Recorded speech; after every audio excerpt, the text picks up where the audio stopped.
This episode of Blacktop Banter is brought to you by Crafco, the world's leading manufacturer of packaged pavement preservation materials and equipment for the asphalt industry. Learn more at crafco.com. Hey everybody, welcome back. It's another episode of Blacktop Banter. And today I have a friend of mine, been a friend for a while, Captain Brandon Bateman. Brandon is a captain with a major commercial airline. And man, we stumbled into a crazy conversation the other night. So I'll kind of let you introduce yourself. Brandon, tell us kind of how you got into this, how long you've been doing it, that type of stuff. Sure. Yeah, I'm Brandon Bateman. I've been a commercial airline pilot for quite a few years. Started in 2004 with a regional airline, and then have since moved on to a major airline, and now I'm a captain there, flying a 737. And have accumulated a fair amount of experience. I've got about 13,000 hours of commercial flight time. So That's quite a bit. Yeah, it's a fair amount. They say it takes 10,000 hours of anything to get to mastery. Yeah. So you're above there now. Yeah. So, I've got, like I said, a bit of experience. Really elevated yourself.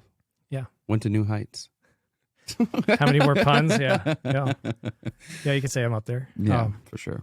So, yeah, no, I know we were having a conversation while I was in the area, and we were talking about some interesting aspects to my work and the kinds of thinking that we have to take into account with respect to flying into in and out of airports that have conditions that might not be great. Ideal. Yeah. So we met, we both attended a local church together, and then our children go to school together. And we've always had great conversations, it seemed like. So we were actually outside of Blacktop Banter office because right next to us, which some people may pick up on the sounds once in a while, is a jiu-jitsu studio. Yeah. And they have children's classes and adults classes, those types of things. And I was leaving Blacktop Banter as the jiu-jitsu classes were starting to let out. And it was wet. It was like slushy, kind of snowy going on. Yep. And we were looking at the blacktop out here in the parking lot, which is in rough shape. And for some reason, my brain was like, what's it like, for you? Because obviously they ground us sometimes when I've been flying a lot, and they're like, yeah, you're not going anywhere. But sometimes those conditions come in, and then you have to land right during those conditions, those type of things. So that's where the conversation got started, was like, dude, how big of an impact is the pavement at airports taken into consideration when you're, number one, getting educated to fly, and you have like hundreds of lives right behind you, right? And then also, what have you learned in the field, and what are some of the scenarios you remember, and what some of the airports where it's really awful, and that type of stuff. So we started going down that path, and I was like, whoa, we want to talk about it. So let's kind of start, I guess, with flight school. Do they touch on that much, or anything as far as different types of pavement conditions, what you can expect, that type of stuff? Yeah, and when you're doing your initial training in flight school, you don't really talk about it a whole lot. You're more focused on the actual control elements of an aircraft. However, when you start talking about more accurate performance as you work your way through to a commercial certificate, and then on to an air transport pilot certificate. Mm-hmm. You definitely have at that point in time been flying for long enough that you are exposed to various different types of landing surfaces, anything from a soft grass field all the way up through hard paved surfaces, both asphalt and cement concrete. Yeah. So, and then there's variations on those, whether they're grooved or not grooved. That's what I was just going to ask you. I was like, dude, I see a lot of grooved ones too. Yeah, and most of the runways that we have in the United States, especially at commercial airports, are all grooved runways. Okay. And that's to help shed the water away from the runway so that you don't have standing water buildup when the wheels touch down, or when you're taking off, and if you have to stop the airplane suddenly before you take off, so rejecting the takeoff. Yeah, that makes sense. You need to be able to stop and have good contact between the tire and the surface. So a lot of the runways are grooved here. However, internationally, there are a lot of runways that are not grooved, and that actually comes into our landing performance calculation as far as what we're capable of doing, what the environment is giving us as far as rain, and also how much rubber deposit there might be on a particular runway. Oh, really? They take that into account as well? Yeah, so not necessarily for the purposes of our runway length or the distance requirement, but just for our own personal planning. I mean, if it's a moist day and you've got a lot of rubber deposit on a runway, as you break out of the clouds or you can see the runway, you can see how much rubber deposit there is. You'll have a really good idea as to what kind of braking you're going to have initially when you touch down. And do they clean that off? They do. Every country is a little bit different as far as what their requirements are.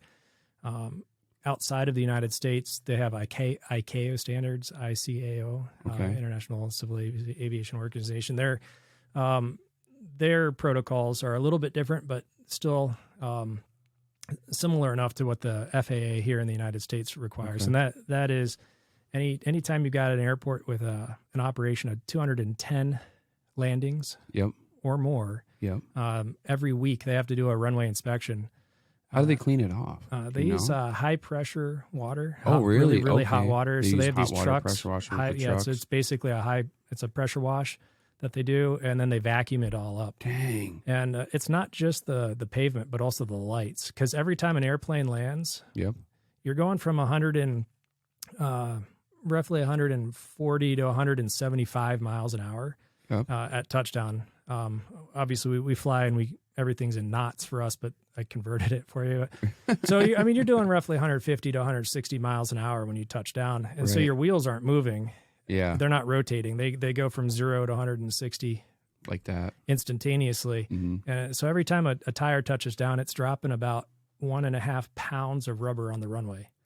Get out. And most airplanes have 6 tires total, 2 on each main truck. So that's why you hear the skirt right away when you hit, because they're catching up to pace and they're dropping a pound of rubber. Yep, 1.5 pounds for each tire. And so, you have a bunch of operations, 210 or more, you're putting down a significant amount of rubber on that runway. Yeah, heck yeah. And so that rubber... What happens if it's not clean then? You slide? Yeah, so...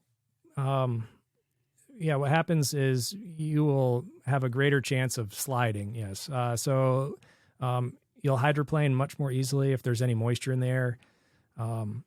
And there's places where you're at like a high density altitude or a high altitude, like Mexico City is a prime example. Really long runway, but that really long runway is pretty meaningless if you don't get the airplane stopped before the last 3,000 feet of runway, because they don't do a very good job cleaning their runway. It's not very frequent that they're cleaning it down there. Dang, man. And then because you're a higher elevation, your airspeed is actually higher. Your true airspeed as you move across the ground is actually higher because the air is so thin. Dang, man. So you're actually moving across the ground quite a bit faster. So your touchdown speed's higher. And like I said, when you land and you're hitting the rubber, do you adjust then with the flaps on the wings? You're still, if you not start the to feel flaps, a slide one way or another, what do you adjust with? Yeah, so you're working with your rudder, which is still effective with airspeed. So your rudder pedals. So that's how you adjust. You're working with your feet at that point. So crazy, dude, to think about that the rubber is causing a slide and you're having to adjust with the rudder to keep yourself straight. Yep, try to straighten out. If you've got a crosswind, you'll use a little bit of aileron as well to help. I wonder hold if the they wheel. Clean that rubber, especially like here in the States. I wonder if that's privatized and I believe it's a contracted company through the airport authority. Dude, that'd be pretty cool to have somebody like that on to talk about the process of that, because that's can't be like an easy job. Like, for them to drive out and do it all the time and have it contracted, but it's definitely a cool job. Yeah, it's a once a week inspection that they're doing, and a lot of times the cleaning process, it would take too long to do the whole runway, because they're not just cleaning the runway, they also have to clean all the lights, because the lights on the runway. So we've got on the ground lights. Yeah, the ground lights. So you've got runway centerline lights on a big major runway, as well as runway edge lights. And you have touchdown zone lights as well that are also in pavement lights. Oh, okay. And so just because the tire touches down in one particular spot doesn't mean that that's where all the rubber went. Right. The rubber, because it's going from, you're taking a tire, like I said, 0 to 100, 150, 160 miles an hour instantaneously. Yep.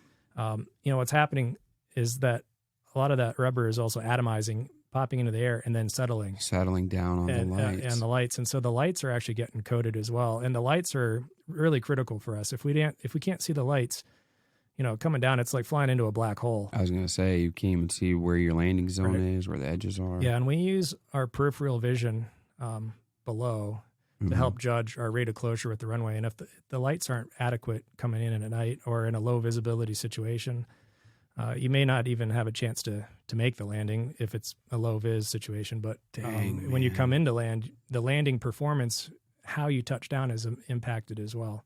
You drop a pound and a half of rubber or whatever off of one spot of any tire, you're going to have a knot on that tire on that one spot for sure, I would think, if not all the way around. Yeah, they start to get a little bit out of balance. And if they get enough out of balance, then, we write that up.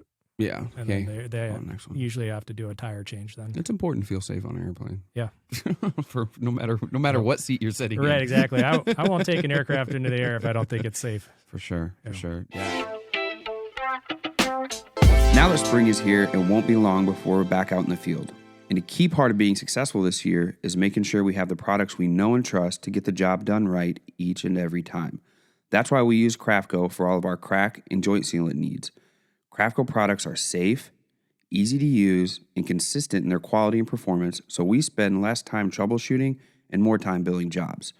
Plus, Crafco's industry-leading service and support team means they're ready to assist with any questions we do have along the way. So, if you're ready to ditch the hassle and the headaches this year, visit Crafco.com and give their products a try. I know you'll be glad you did. That's Crafco.com. From their iconic hot boxes to their infrared machines, and now the KM Blacktop Banter Edition seal coating unit, KM International has established itself as one of the toughest and longest lasting equipment manufacturers in the asphalt world. Check out KM International on all forms of social media and be sure to see all they have to offer at kminternational.com. Recently unveiling their electric line of rollers and plate compactors, Dynapac continues to make an impact in the asphalt industry, literally. They lead the way in innovation when it comes to compaction. For their full product lineup, visit Dynapac.com. Dynapac, your partner on the road ahead. Hey there, Blacktop Banter fans. This is Hayden. I am the co-founder of Spot On Site, a mobile app that's going to help you guys scope jobs faster, win more work, and communicate seamlessly with your customers and with your team. We're asphalt contractors ourselves. We run an asphalt paving company based out of Denver, Colorado. So we built this mobile app to help you guys out, to ensure that you guys are no longer losing work because of poor proposal presentation, and you're no longer losing money because of inefficiencies and punch list items and all the headaches that we go through as contractors. So check us out. We have a free 14-day trial on spotonsiteapp.com. You guys can try it out, and we'd love for you guys to get started. We know this is a game-changing app that will help you measure and mark your locations in your parking lots, document using time-stamped photos, videos, and comments, and send professional-looking reports to your customers. Check us out, spotonsiteapp.com.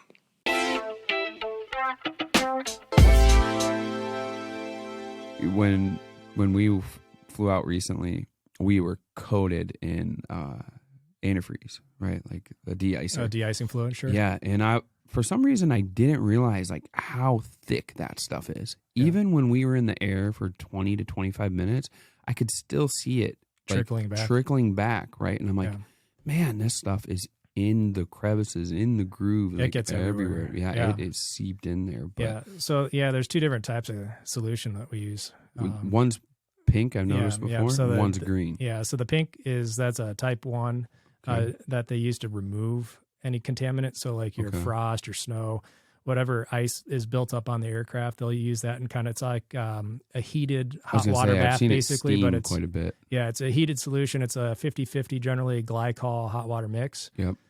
So they blast that on. It's pretty thin, and it won't protect you from any falling precipitation very well. So if there's other precipitation coming down, it wasn't just frost. It wasn't just ice that was residual on the aircraft.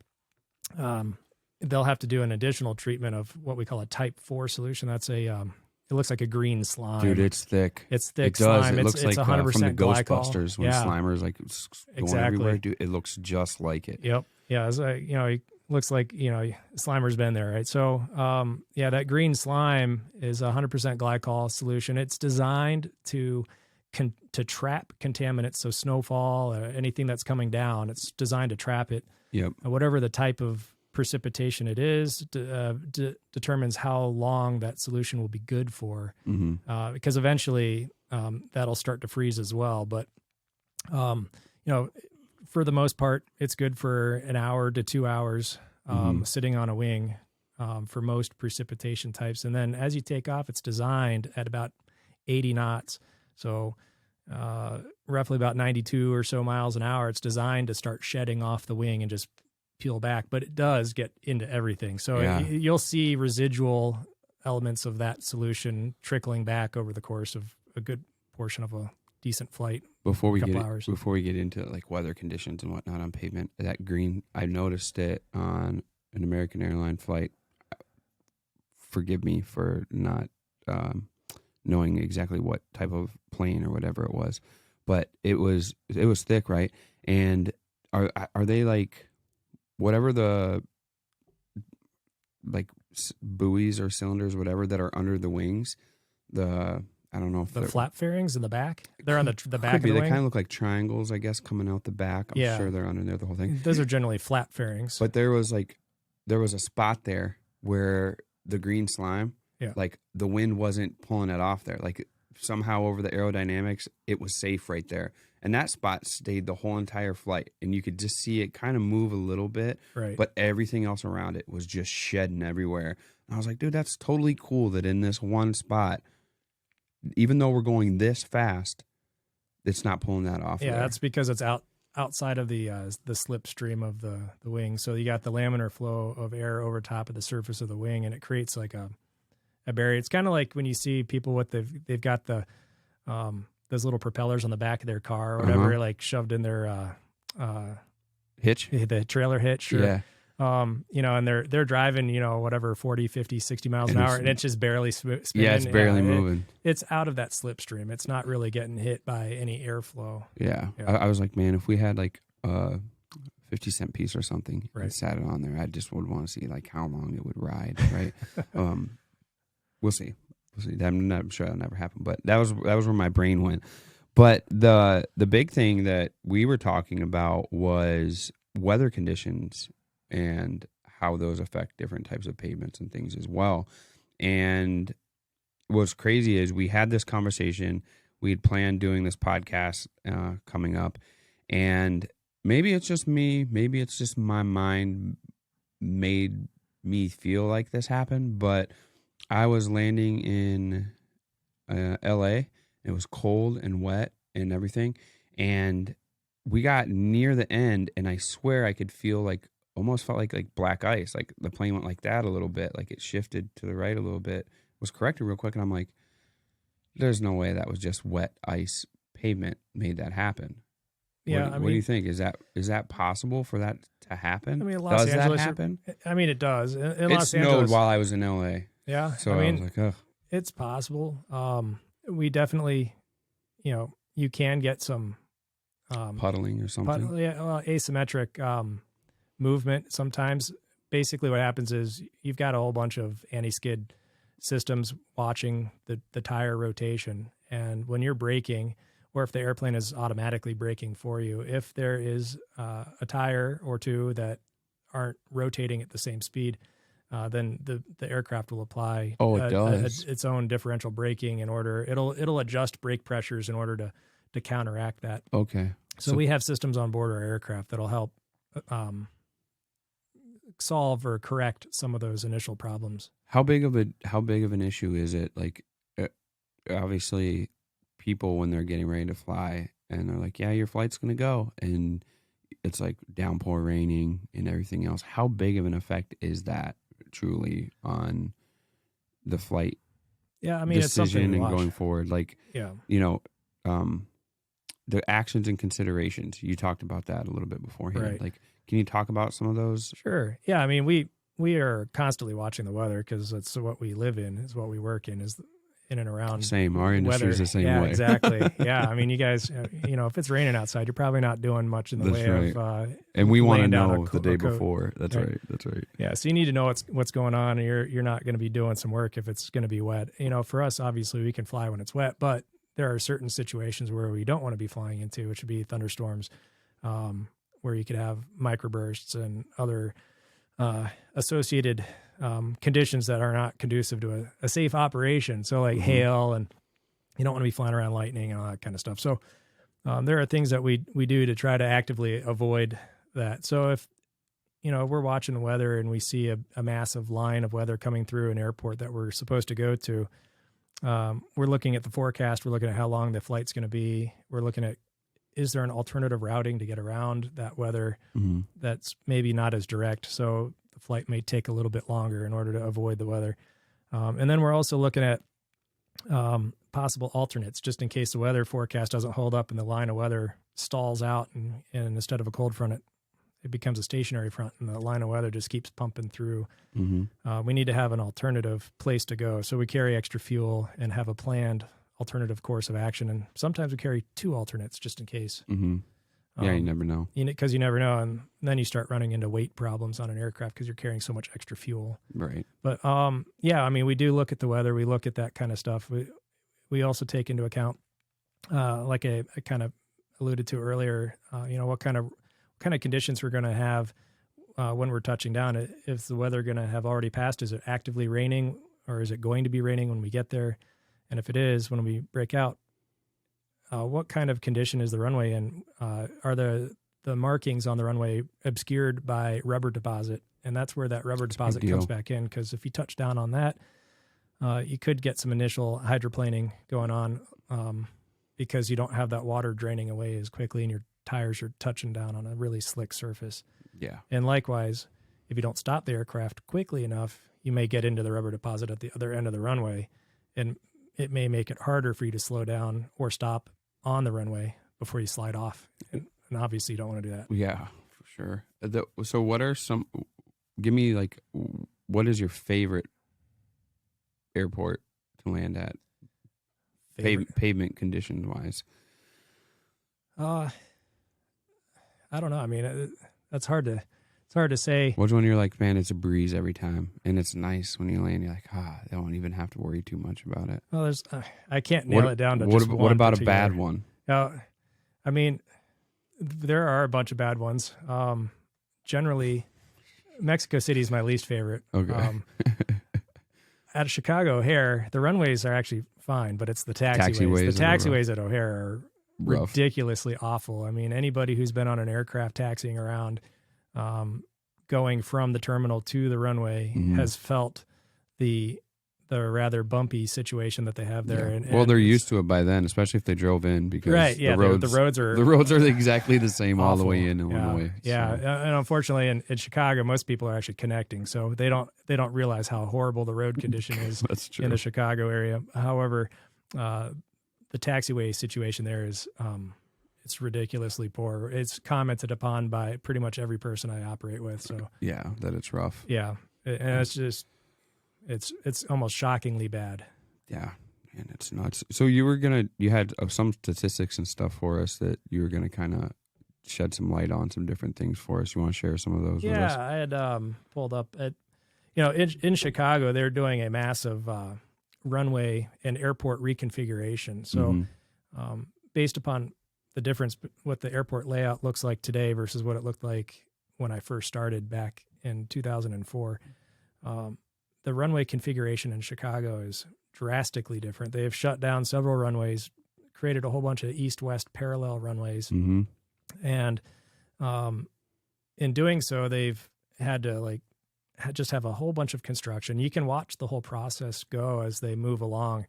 And they have, you can find it online. It shows, just how much of a base, how much asphalt, how much concrete they're using. And they're setting the airport up so that it can be flown into and out of by any size aircraft, including the world's largest aircraft, which is the A380, the Airbus 380 aircraft. That's got 22 different tires on it. So you do the math with 1.5 pounds of rubber off of each tire. Oh, yeah, that sucker's putting down a lot of rubber. when it lands. It's like 30 pounds of rubber every landing. So, dang, man.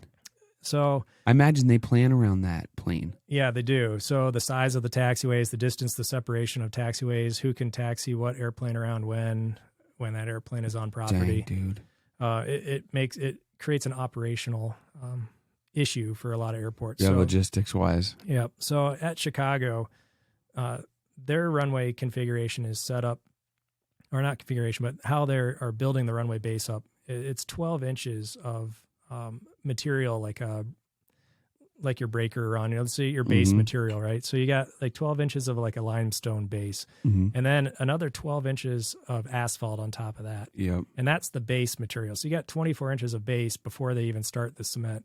So the concrete is another 16 to 22 inches, depending on where on the runway they're talking. So in the touchdown zones, they're looking like a 22-inch base. Dang, or 22 inches of concrete on top of a 24-inch base. So you're talking almost 4 feet of pavement to handle these planes landing and taking off.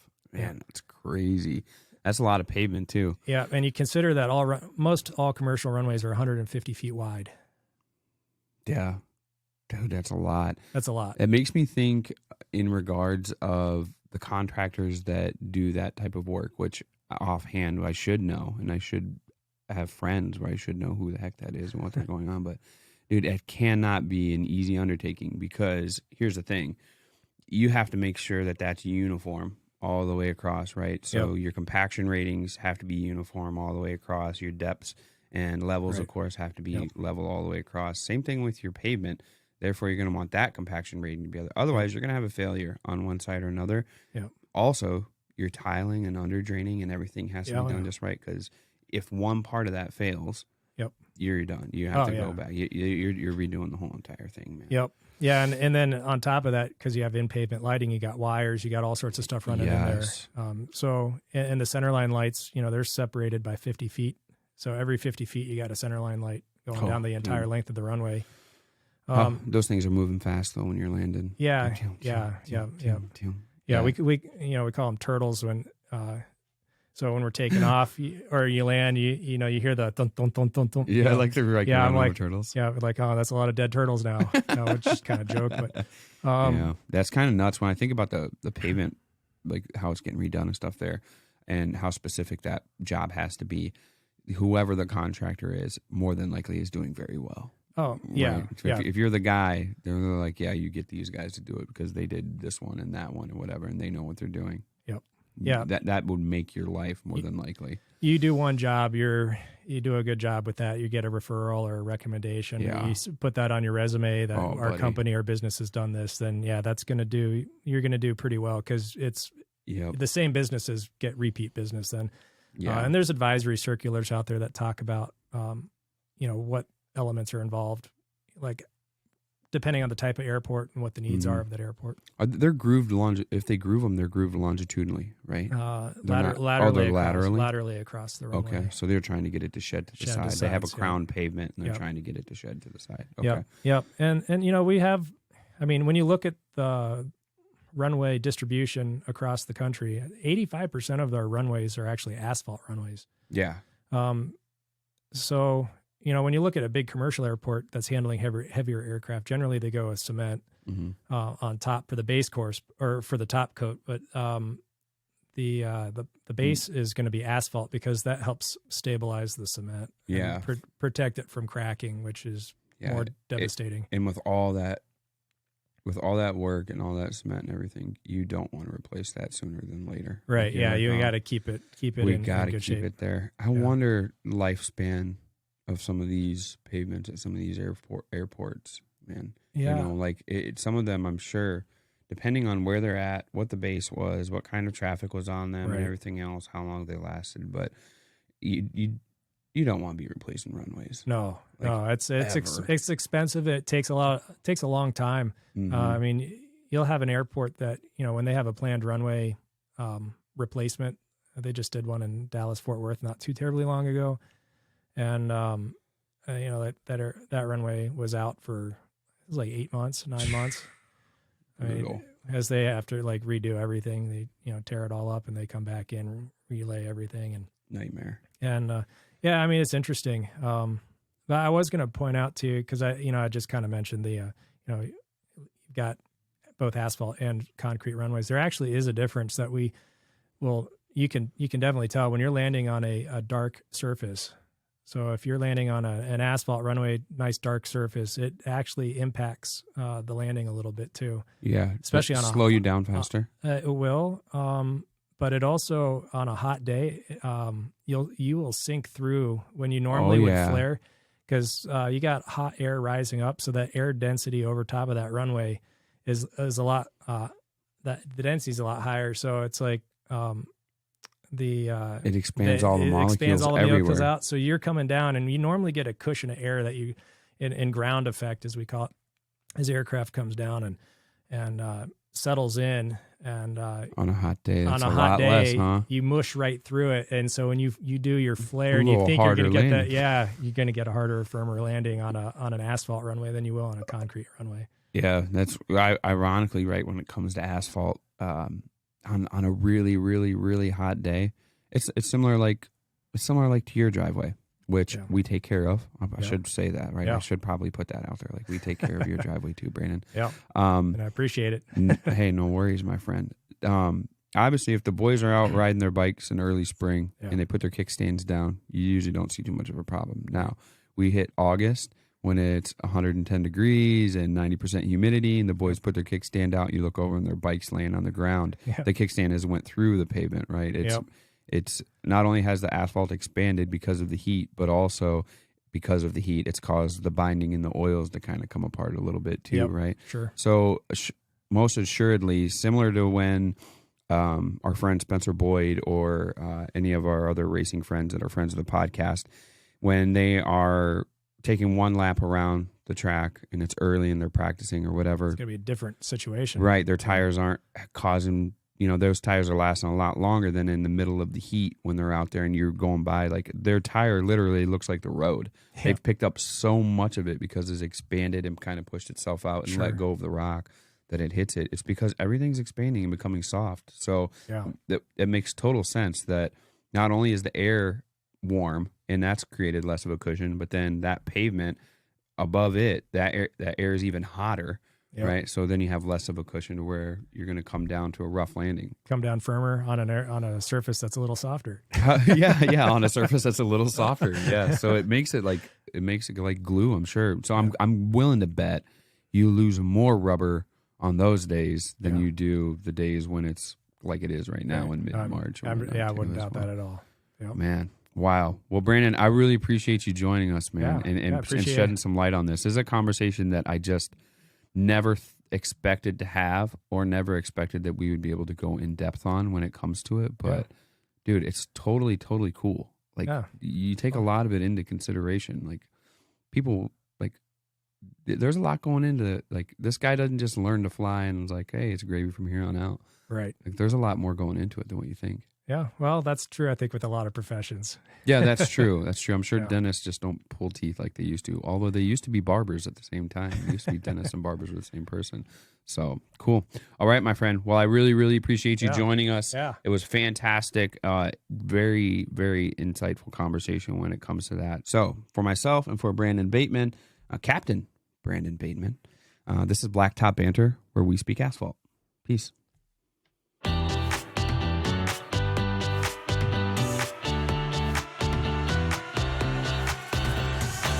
We've had our 800 network phone number on the side of our trucks and equipment for a while now.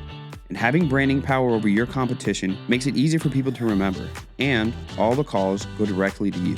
Plus, when you join the 800 Pavement Network, you're joining over 300 pavement contractors who have generated over $2 billion in combined total sales. You can call 1-800-PAVEMENT, or you can go to the website 1-800-pavement.com and you'll find them. If you've been listening to the show for a while, you know that I've been using Stencil Plus for years.